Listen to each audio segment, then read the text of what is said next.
quick video on why my elite players don't do cleans. Power cleans are a great exercise for Olympic lifters, but for hockey players, one of the worst bang for your buck exercises, and I know that's going to be controversial, but here's three of the main reasons why my elite hockey players don't do power cleans. Number one is the specificity of the sport. And first, hockey isn't Olympic lifting. Duh.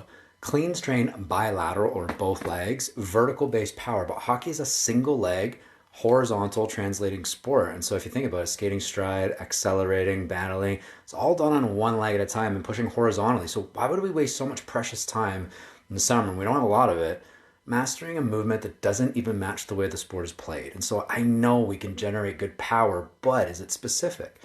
Reason number two is wrist health. I mean, every international weightlifter that I've ever worked with, and we've worked with international, national level, they all have wrist problems. And that's with really like next to perfect form.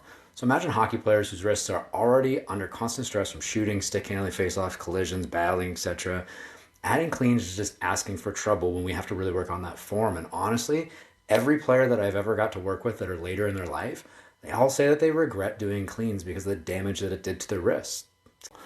Reason number three is time efficiency and risk, and we kind of touched on already, but we only get a short window of time to train our athletes in the summer. Sometimes it's like 8 weeks. So to truly benefit from cleans, you really need months worth of technical work before you can start to load that bar heavy enough to actually get that payoff that everybody talks about.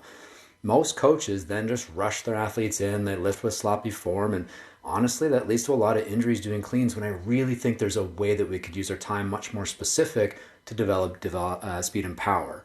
So, I mean, there's a lot more we could talk about here, like what we do in difference and things, but these are the big reasons why cleans just don't make it into my guys' hockey programs, my guys and my girls. My job is not to make hockey players better lifters in the gym. It's to use the gym to make them faster, stronger, more durable for their sport that they play. So in hockey, it's on the ice. And if you want to know more about what we do instead of cleans, drop a comment below. I'd love to tell you about it, and I'll even cover that in another video.